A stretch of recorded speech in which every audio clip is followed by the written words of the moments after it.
Hello, everyone. Welcome to another weekly review from the CornerFlag Podcast studio. Today, we are just two here, me, Nafiz, and with me, Imtiaz. Hey, Imtiaz, how are you doing? Good. How are you? Yeah, I'm doing Everything. fine as well. Thank you. So, I think we have lots of matches to cover. Not sure like how much we can within Yeah. this 1 hour time frame that we always like, what should I say, like determine for ourselves to talk about. But every day we are like going over and over.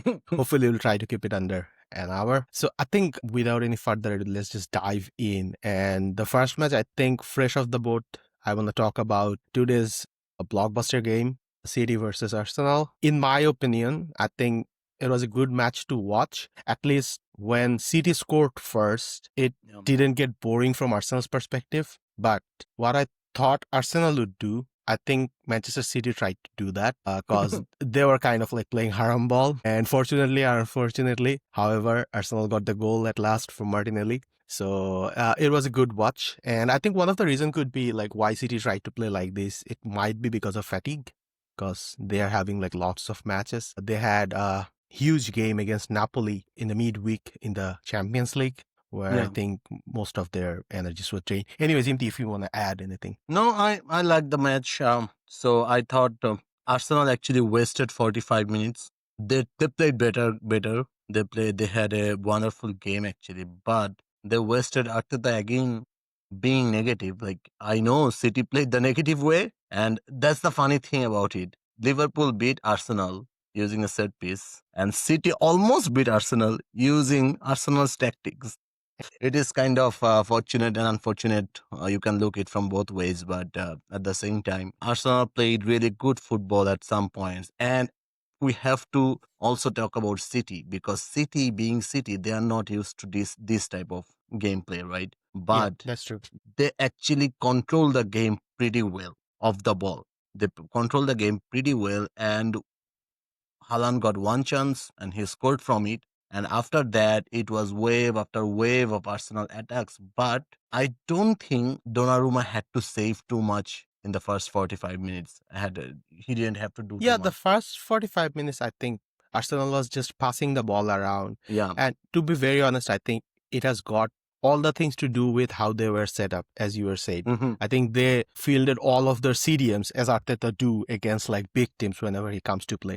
And even Yeah. like right after like when they got their goal, I was saying like I think they got the goal at 92nd in the third minute, and the way they were celebrating is like they have won the Yeah. title. They still had Yeah. time to go, and they were like pressing City. They were choking City, right? Yeah. So, Yeah. So, and anyways, no, after no, the after they got the goal, City actually started to come out from the back and tried to push a little bit more. I thought Arsenal would go for the second one, but they didn't.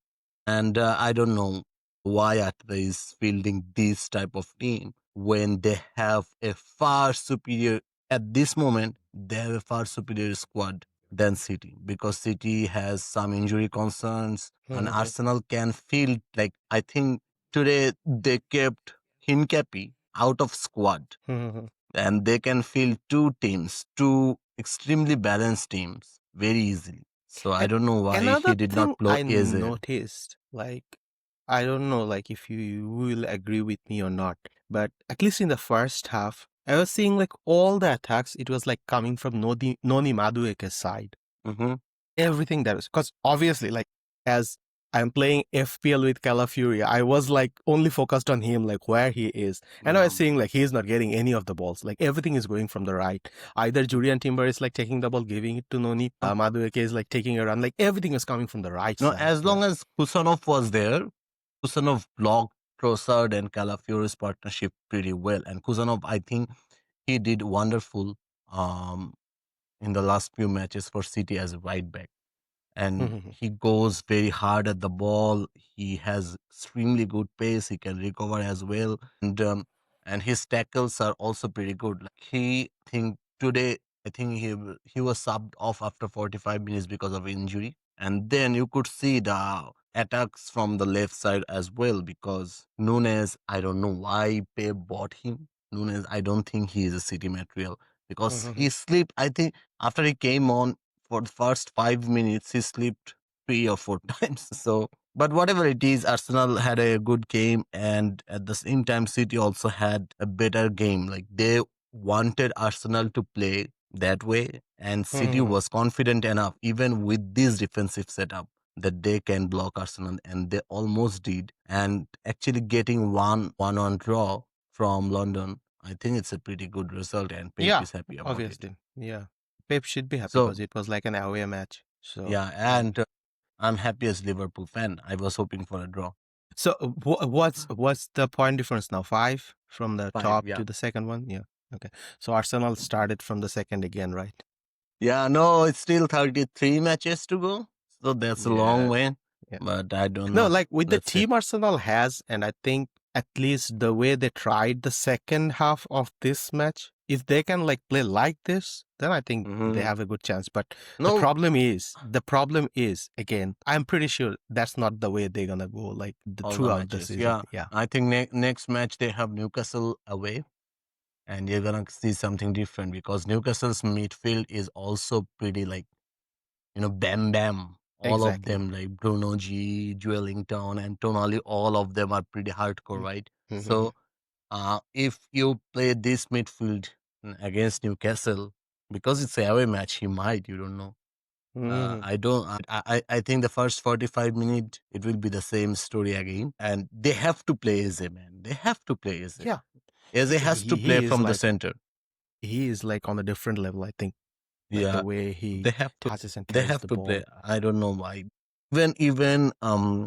Even in the Champions League match against Atletico Bilbao, Yep. I think Martinelli and Trossard came on as subs, and then they turned on the game. Like so, it was not a smooth sailing for them, even in the UCL match. And Athletic Bilbao is not.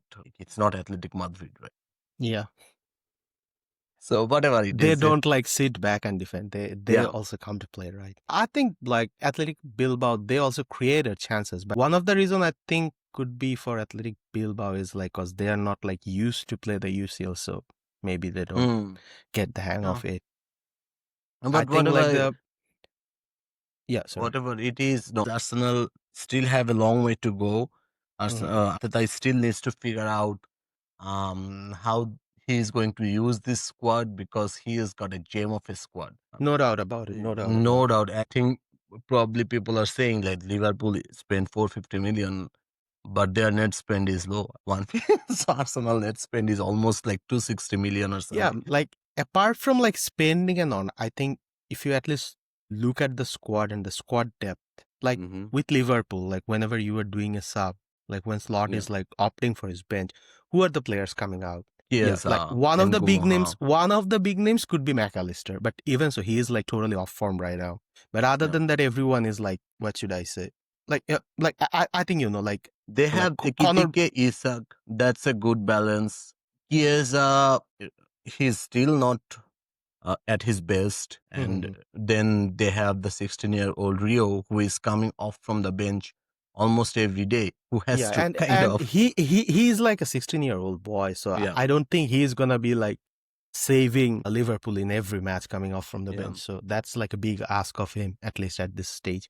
yeah. Anyways, uh, let's take a step back. And one thing I want to mention here about Man City, at least like from the starting of this season, I think they were struggling a little bit to find their footing, rhythm, pace, whatever it is in the middle, like in the Of midfield. course. But I think somehow Pep solved it. The way he has like fielded Foden in the Yeah. mid and like pushing Bernardo Silva out to right wing. So I think it has given him some of the answers that he was looking for. And also after the UCL match, I think Foden was like talking with Micah, and Micah asked him like, is he comfortable playing at that place? And Mm-hmm. Foden, I think, actually said like, yeah, it's a good place for him because he actually asked for it when he Okay. discussed with Pep. So I think, and also we see like the way Foden started playing the season and right now how he is playing. So I think that's a positive sign for Pep as well, like finding his true meat, what he was searching for at least. And then there is Reynolds. He's also like playing good. No, Foden is exceptionally talented, as we all know. But Pep said in one interview recently that whenever Foden is at his best, City will be at their best too. Because that's how Foden, after Kevin De Bruyne left, I think Foden is, apart from Cherky, who is injured right now, Foden is their most creative one. Bernardo Silva is also the creative one, but he is kind of like, if you want to compare him to a midfielder, he is probably like closer to Javi or something like little bit more deeper. Just like an anchoring role, something like that. Yeah. Anchoring role or something like that. But Foden at this moment, I think he is the most creative one in City's squad. And if he keeps doing well, City will also keep doing well. And I think City will get back to their not full form, probably like at least 70-80% in this season. And I don't know whatever Pep will decide he's going to leave or not. But I think City will also struggle this season a little bit because with the defensive shape they have got. Probably, let's see, Rodri. If I think he played three games in a row for the first time Mhm. after a long time. If Rodri finds his full form, Rodri is getting better and better every Yeah. day. Let's see. Probably Pep will Yeah. And solve I think everything. also Haaland has gotten his Yeah, form back because yeah, he is Haaland. like looking very confident, I think, and also very Yeah, fluid. The way he took the ball for the first goal, as well as like the round for the second one, like it was good to watch. And I no, think one of the reasons, he yeah. has scored a lot of already in 5 goals for Norway. Yeah, I exactly. already. That's what I was saying. Like, as he got goals, maybe he got his confidence back from it. And I Yeah. think City's next Premier League match is against Burnley. So that's going to Hmm. be another good game for him. Scoring wise, Yeah. I think he will score a few over there as well. We Anyways, don't know. Let's but see. Barney. Yeah. in that sense, so what's Shohonbai going to do in his FPL? He has got Haaland and three players from Burnley. Okay. That would be good to watch. Okay, it's a Man City home match. So probably, yeah. Barnley away. Liverpool had Barnley away last week, man. They were so difficult Yeah. to They break. were very defensive, right? And Yeah. They were so they were difficult to good. break down. And Yeah. unfortunate, like with that handball, suddenly, like at Yeah. the last minute. Yeah, good Probably. for Liverpool, but yeah, Yeah, Burnley good were for playing. Liverpool. I'm worried about Liverpool. Every match is kind of like it's a roller coaster ride. You have to watch full 90 minutes, but whatever it is, 5 out of 5, it's actually a very very good result. I don't think even Slot hoped to like wished for. Mm. He probably wished for it, but he did not envision this. I'm probably sure 5 out of 5. But I think the more, what should I say? Like the more pressing question is like, is this going to be sustainable throughout the whole season? Because let's start from the Burnley match. Throughout the whole game, Burnley shut off Liverpool with Mhm. their like defensive approach and everything. And then, as I was saying, like with the penalty, they won it. Then again, with the Atletico Madrid game, they were like cruising past Atletico Madrid, right? I Yeah, think within the first 12 minutes, there were two goals. first And six then, minutes. yeah. Six So, minutes. and then Atletico Madrid somehow, yeah, it was some individual brilliance from Lorente, but even so, they came back. And then, yeah, they again scored with Van Dijk's header. So, obviously, that's good for Liverpool, but with the Everton game as well. Yeah, with the Everton game, what happened is like, I think I woke up and again, as Ellison is like my keeper, I was looking at his points in FPL, seeing 6 points, and suddenly I saw that okay, Everton scored one, and Everton was like pressing for the second one. Mhm. So that's why I'm saying like every day they're like taking the leads, and they look comfortable, and somehow or the opponents are like getting a way to crawl back up. So Yeah, why I this could be? I Is this think like it's because the defensive approach is a little bit different now? Like, uh, what's your thought on that? yeah. I think Slot as a coach, like whenever Klopp was coach, you would never see Liverpool stop pressing, Hmm. never ever in a game. But I think Slot at some points of the game when we're up, even not when we are like when Liverpool are not like leading or anything, he wants to find the right moment to create a chaos. And the last season was a perfect example for it. Like they did not have a lot of possession like the Klopp era. This season also they don't have a lot of except for the Burnley game. They don't have a lot of Hmm. possession. But sometimes I think like last season what they did pretty well is that they killed the game properly and shut off the door. So this season that is not happening properly. It's probably because of the two new fullbacks, Wars coming in, then Ekitike is like there are like a lot of changes as you mentioned in the first episode of this season that the a lot of new faces. But this is one of the reason that I think probably the team is not well gelled yet because he has to feel at least 4 or 5 new players every day.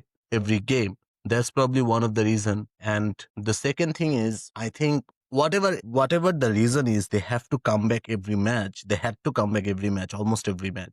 It's never a bad thing. So it's never a bad thing. But the question is whether it is sustainable or not. I think it is not. It's not sustainable at all. And we can see from the Everton game, at least in the Everton game, they didn't need to come back. So that's I'll say that's a progress. I'll say that's a progress, but yes, it's a concern. It's a concern for me, for us, all the Liverpool fans. But I think in future, in 1, 2, 3 months of time, if they can keep pushing like that and they can hold the first position till January. After January, I think Liverpool will be a different team Yeah, because I think that's like a good projection. Like as you said, like with the new players coming in, I think January is like a good time for all of them to get properly settled in and like get the playbooks in total because with their Isak minds and everything. and Isak will be at this moment. Kind of Isak is having a preseason. Exactly. At this moment. So Isak is having a preseason. It's not at all like he's fully fit. But in Atletico Madrid game, I saw his game for the first 45 minutes. He was pretty good actually. He had like couple of link up play with words. He had some shots. So it is like he's going to be fully fit if he's not injured again. If he's going to be fully fit, probably next month or so. Before that, I think Ekitike and Gakpo will be the main starters. But after that, Isak will come in and take Ekitike's place, and whether Gakpo or Ekitike, they will start from the left side. Yeah. But after that, I think the goal scoring problem will be solved. Like I don't think Liverpool have a goal scoring problem because Yeah, every match that's they're what I was scoring gonna goals. mention because they're Yeah. scoring goals. It's like Yeah, keeping that probably pressure head on. yeah, probably it seems like they have a goal scoring problems at times because they are conceding a lot of goals too. But it's not. They are not having a goal scoring problems. But also at the same time, if you look at the Atletico Madrid match, they could have killed the match in the first 45 minutes. Yep, I exactly. think they could be 4-0 up, and Salah missed a sitter, hit the post. Florian Wirtz and Isak, they had an awesome link up play. And I thought Exactly. that Wirtz, if he lost some of his confidence, if he had his previous confidence, he could have scored very easily. I think like the joke going around like 007 or 006 for Florian Wirtz, right? So I think if he can change that with some goals and assists, it would be very good for him as well as Liverpool. Because what's happening is like right now, at least if I look at Liverpool's meat, like Gravenberch, he's like top notch. I think Yeah. he's like everywhere. Wherever Yeah. you see, there's the ball, you'll see Gravenberch. And with Soboslai, I think he's playing awesome. I'm not denying that. But one of the thing I think his problem is like in every match he has to play different kinds of roles, right? Sometimes he's like playing as a right back, sometimes he is like the defensive midfielder, sometimes he is like the creative mid. So maybe that's kind of like confusing his roles. And like when you see like, okay, my creative mid is not producing magic or creating, then you have to step up. So maybe that's why he's like getting up, like he's falling a little bit behind in some of the aspects. At least like in today's match, I saw that like he was not that much effective as I have hoped. So that could be one of the reasons. But as I said, like if Wirtz can get his form back, I think it will be like the way we are, or the Liverpool fans are like visioning the way Liverpool should be, the way Liverpool's attack should be. I think if Wirtz can get his total form back, I think that will be solved. Because as you said, like Ekiteke is getting goal. When Isak comes in, maybe he will get goal, but his goals are like taken by Ekiteke right now. Gakpo is like playing well, so I think that's not a problem. Anyway, Liverpool's next game is against Crystal Palace, I think, although they have like a Southampton game in between for the EFL Cup. So the Crystal Palace game, I think that will be very good to watch. And as you said, like in the Everton game, you have seen improvement. Whether it is improvement or not, I think it will be improved in the Crystal Palace game, right? Yeah. Crystal Palace is one of the teams that gave Liverpool hard times, I think, more than anyone in recent times. Because even if you look at some of the earlier season, you'll see that Liverpool was beaten by Crystal Palace or draw at Selhurst Park, something like that. And then in the Community Shield, they lost to Crystal Palace. And Crystal Palace is one of the team that Liverpool is afraid of. I think that it's one of the hardest away match for us. And Oliver Glasner, he's an excellent coach, and And you look at Crystal Palace's form, even without Eze, they are doing pretty well, right? They beat West Ham pretty convincingly yesterday too. And so it will be a tough match for Liverpool. And if Liverpool can win that away match with a comfortable margin like 2-0, 3-0, something like that, I think I can say properly, okay, that's progress. Like that is Exactly. where we want to be. Yeah, you were right about that. Let's see. Let's see what happens. And as we are talking about teams, I think we have talked about City, Arsenal, and Liverpool, but I just looked at the Premier League standing after 5 matches. Right now, City is sitting at 9, obviously because of their slow start with like 2 of the losses and 1 draw Yeah. at the very beginning of the season. So obviously Liverpool is like leading with 5 points. Arsenal being Arsenal, happy to be at 2 and celebrating 1 goal every time in the extra time. Yeah, Tottenham. Yeah, let's talk about Tottenham. I think they're pretty well, like Yeah, at where they're they playing should pretty well. be. Yeah, they're doing pretty well. Although like there is some concern, maybe because sometimes like it's not up to the mark. Like you will feel like after they beat City, I was thinking like maybe the next game they will easily win, but they couldn't. Again, like if I talk about like this week's game, they were 2-0 down, they came back up They came and back. like drew it. So it's good to watch Tottenham, I think. Yeah. Tottenham is, as always, Tottenham is really unpredictable. Exactly. You never know what they're gonna do. And after last season, you cannot say that they are not gonna win trophies because they own something. So Exactly. Tottenham is pretty scary at this time. Thomas Frank, as I kept saying, like he is a coach who has a pretty good defensive setup. Mm. So and we know that from Ange's time at Tottenham that Tottenham always had goals in them with they have like Brennan Johnson, they have now Mohamed Kudus, Richarlison is kind of back to form. Then Solanke, then I don't know. And Matthias Xavi Simons still has is. yet not started playing, so he's a good signing. Javi True. Simons is not like properly gelled with the team yet. Exactly. That's what I And mean. then they have like Matthias still who is not even playing. Mhm. I don't think he's getting any playing time. So they have a pretty good offensive line. So the defensive shape was the problem in Ange's time. And Thomas Frank, with all his experience, Premier League experience with Brentford, I think he figured out the defensive shape of Tottenham too. And I'll probably say Tottenham has the third best CB duo at this moment. Exactly. I think So even the third best, third best could second, be. probably like Like one of if you the Mhm. consider Liverpool's goal conceding record, you can say Mhm. they are probably second best. Like, but anyhow, Liverpool own all the matches. So, Mhm. but No, Van de like Ven the and way I was thinking is like at Romero, least like this 5 match week that has gone past, like as you brought the topic of like CB pairing or like defensive pairings. I think Tottenham, obviously, as you mentioned, like Romero and Van de Ven, they're like very good, no doubt about it. Then I think Crystal Palace, their yeah, defensive players, they are like awesome. I think yeah, awesome. they play Like three at the back. everyone So everyone talks about Gehi, but even like the other players like what that Lacroix, guy's name? Mitchell, Yeah, Lacroix, Richard. yeah, Richards, yeah. So they're like very good. And what's the another name? And obviously, although Newcastle is like not getting goals, but their defensive approaches are like also very good. Like I think Shar, he got injured, I think, in his head in the UCL match, so he didn't play today. But Botman stepped in. Lascelles is back. Then Malik Chow, he is also good, like in the defensive approach, and they already had But like Barn and those kind of players. Yeah. I don't know why Newcastle or Eddie Howe is suddenly playing three. It's not 3-4-3 even. I think he's trying 4-4-2. Like at least But today I he thought tried 4-4-2. I I think. thought he started playing Botman, Malik Tau, and Dan Byrne. And then I'm not sure, but I thought somewhere I saw that he was. I didn't watch the game, but Mhm. I feel like that he started 3-4-3. But whatever, Newcastle has also very good, but their defensive record is pretty good too. But they're not getting any goals, right?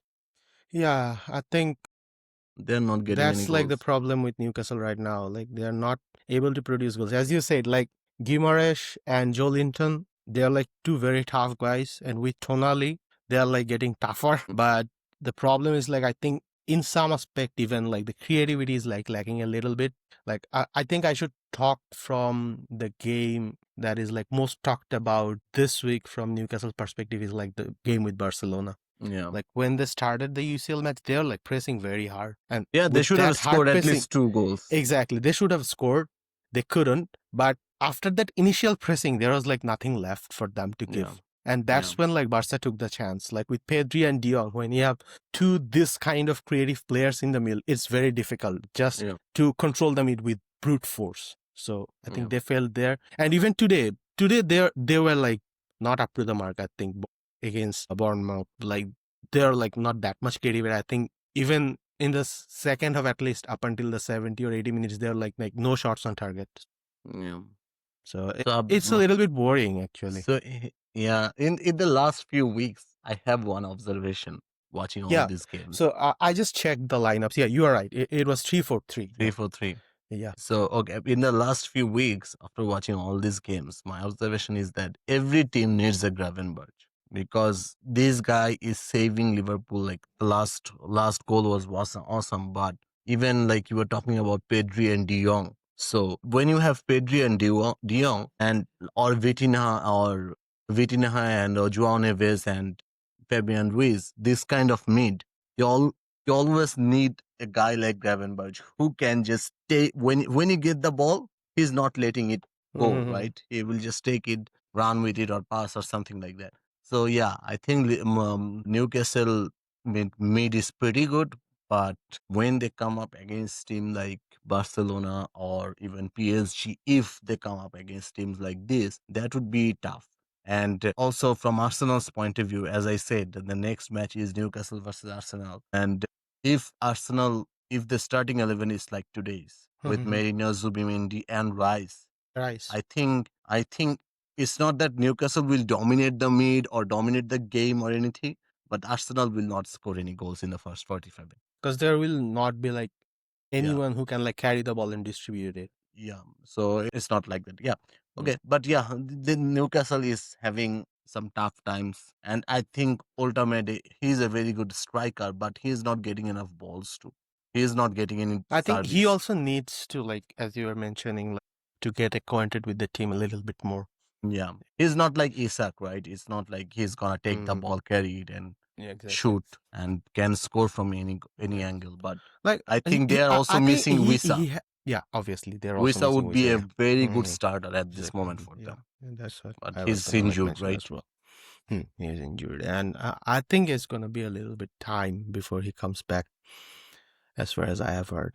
Anyways, so we have covered Man City, we have covered Arsenal, we have talked about Liverpool, obviously, talked about Tottenham. Somehow Newcastle came in as well. So who is left? Yeah, Chelsea. I think you are saying like Tottenham is like unpredictable, but that's like their usual scenario. But what I'm seeing this season is like Chelsea is the most unpredictable team. I can't determine whether they're going to play well or bad. Like one day I see that they're like playing very good. The next day I see that they're like bad as shit. Yeah. I don't know like what's happening with Chelsea. Let's start with the Chelsea and Man U. That was a crazy one. What happened with all these red cards? I have totally forgot about Man U. Yeah. So yeah, let's talk about Chelsea and then dive into Manchester United. Yep. Yeah, let's talk about this game first. What happened? Okay, you got the red card. I know it was fairly early in the match, but you got the red card. Your goalkeeper got the red card, and you take out what was happening in Maresca's head. You take out Esteban, Neto, and Palmer. Man, it's Manchester United. They're not gonna score 6 against you, man. Yes. Why you were like suddenly you would take off all your creative attackers? That was unbelievable. And after Maresca told after Casemiro got the red card for Man U, Chelsea played well. Man, if you kept Neto or Palmer, any two of those in the field or Estevao, you could have gone for the second one too. Exactly. Because one thing I can mention here is like you remember the Manchester City and Manchester United game, right? Like the way Manchester City scored. Like Man U was like all over the place. So their defense is not like that much compact, and I think like they don't have that much.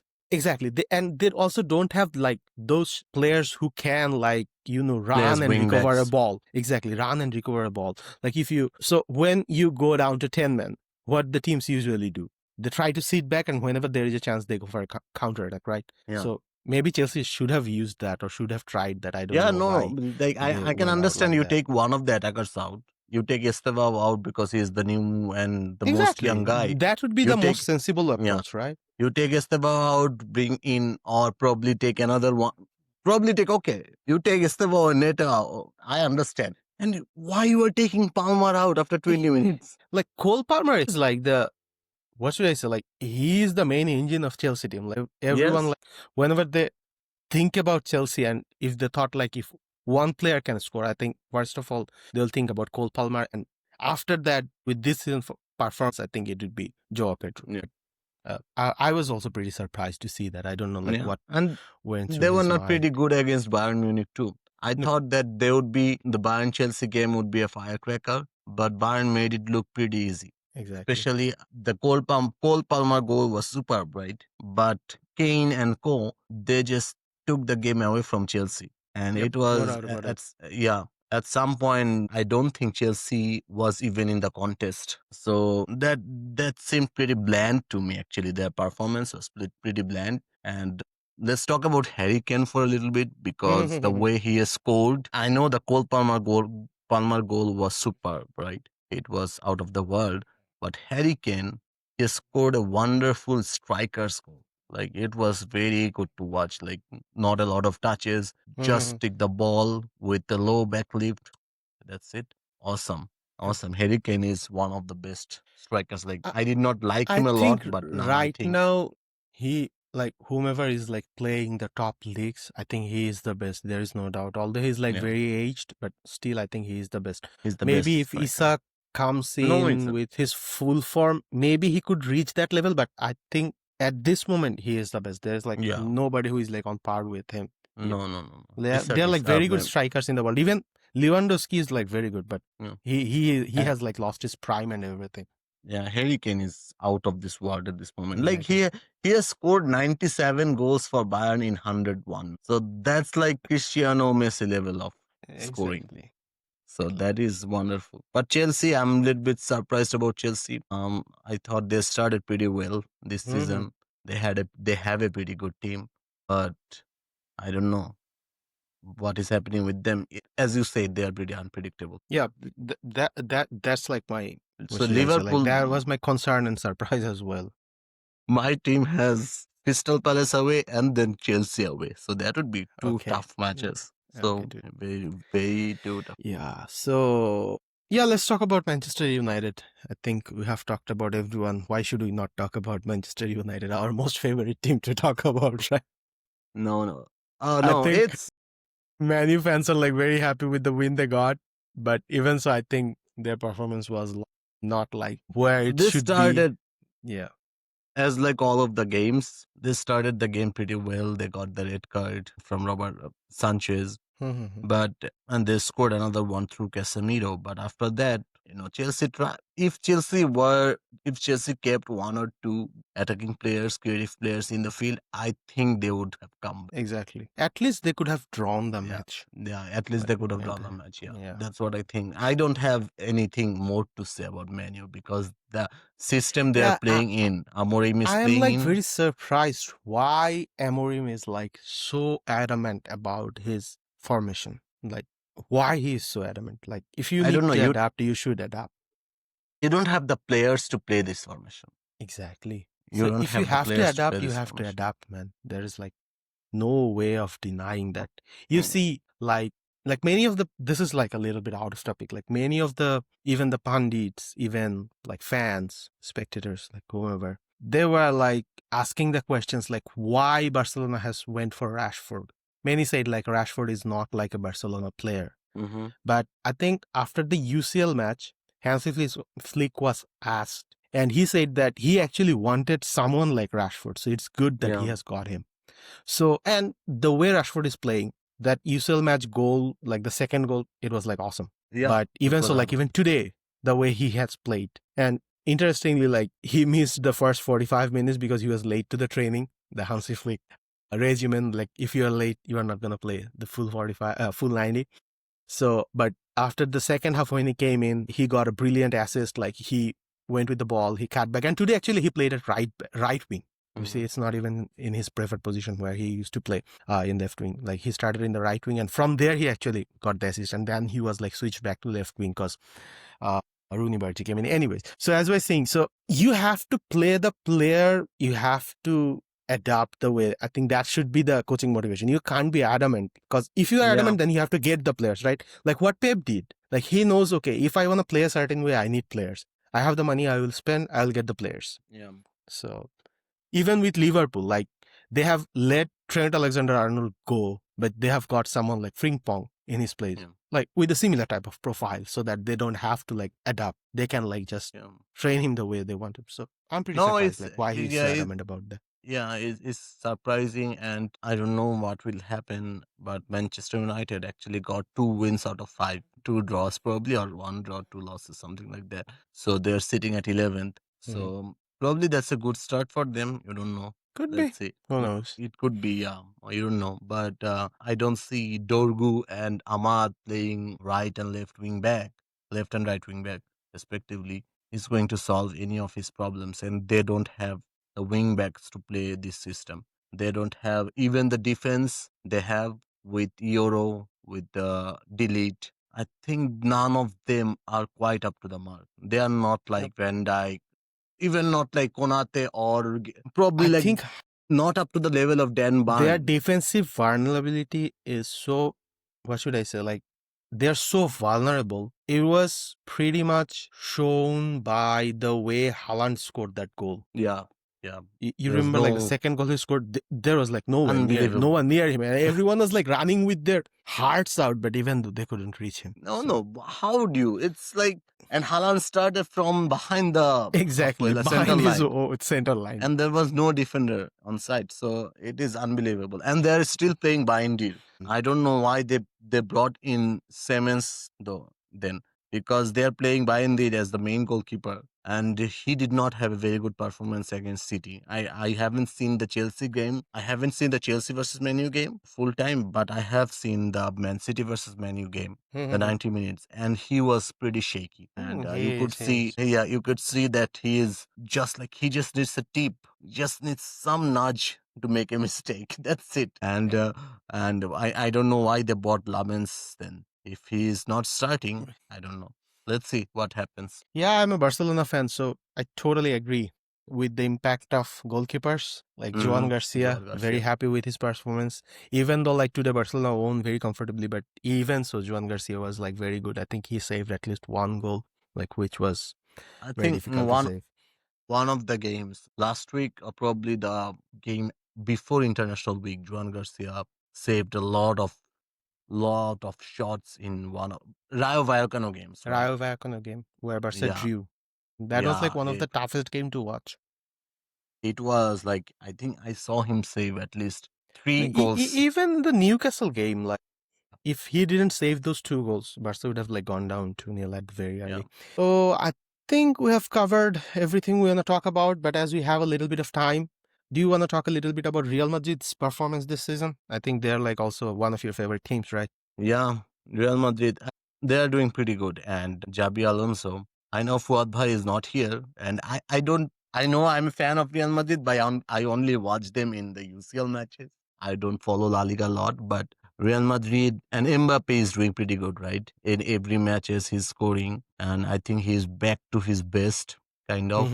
And Xabi Alonso is, I think at this moment he is considering Mbappe and Valverde as his only superstars, not even Vinicius at this point, because Vini and Rodrigo is being subbed on and off regularly. So that's one point that he is making his mark. Xabi Alonso is making his mark and playing Mastantuano in some of the games. I think when Jude Bellingham comes back fit, I think then at that point probably we will see him play a lot most of the games, and Arda Güler and Mastantuno will be like, they will be coming off the bench and everything. But Chouameni has found his form. He's playing really good. I think except for Mbappe is playing really good. We know he's scoring, he's back to his best. But we know that Mbappe can do this. We always knew that Mbappe is that type of player. Actually, like Mbappe's goal scoring ability, no one can deny that.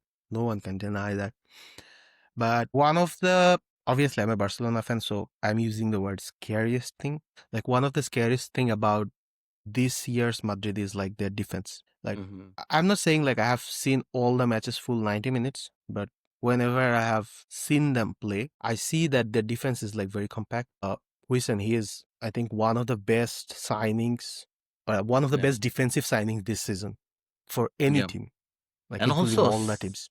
somehow Militao has found his full form. He Mhm. has played. I think I have watched one or two matches. He has been awesome. In Mhm. like his partnership with Hobson is pretty amazing, and he scored a worldie in this week's Exactly game. this season. Militao has found his form, and as we know, Militao is he's a very agile. Militao and Hoyson is kind of like if you look at their body structure, both of them are kind of lean, tall, and And you they can both see can that carry the ball from the back, yeah, which is like they very both good. can carry the ball. So that's one of the thing. I think that's why Jabi is trusting Militao and Hoyson to start Mhm. all of the games, and And also Andres Carrias or Carrias, what Carriers, yeah, Carrias, left yeah. back, yeah. He is also playing awesome for Real Yeah, he's Madrid. playing good. He's playing really Mm, good. I think that's one of the main improvement that we are seeing from the last season. That the mhm. left side Yeah. last season, the left back position was not pretty. I think it was completely vulnerable. Bendy and Fran Garcia, none of them were up to the mark. But Carriers, he started brilliantly. So let's see how far it goes. Yeah. And I hope Real Madrid keeps on ticking and scoring goals. Yeah. Hope they keep on scoring goals and then they come against Barcelona and lose it. Okay.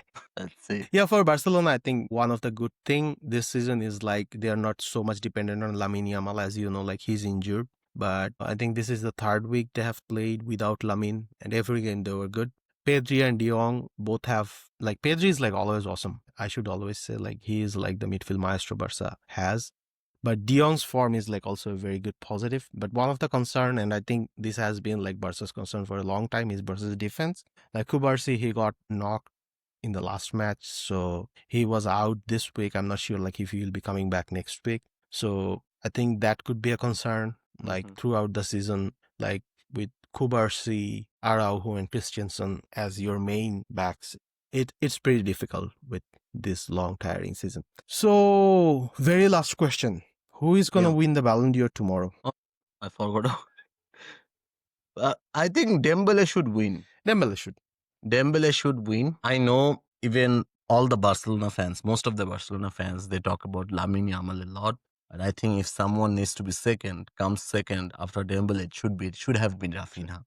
Yeah, But that I whatever, totally agree. yeah. But But the as peer and Ballon d'Or is everything, like a hype game, so I think yeah. that's the reason why like Lamin got So all the you never spotlight. know. Probably Lamine might win it because he has a lot of peer going on Oh, for yeah, him, but and I'm not sure. I think, and to be very honest, I don't want him to win the Ballon d'Or this season.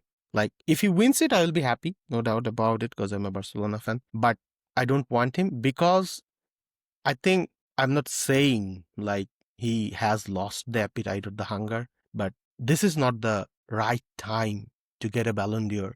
Because the his way he has performed, no doubt about it, no doubt about his talent, but he needs to he have has a a lot little of check and things balance. going on. He has Exactly. a lot Like of things going on in his and head. I think somehow he enjoys like enticing everyone. Like in Yeah. today's game, the camera was like he was in the stands, and the cameraman he picked up a perfect moment to show how Lamine Yamal entices the world. Okay, so Lamine Yamal was seen taking pictures with an iPhone 17 Pro.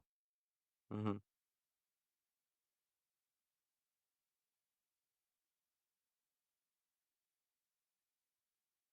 Hmm.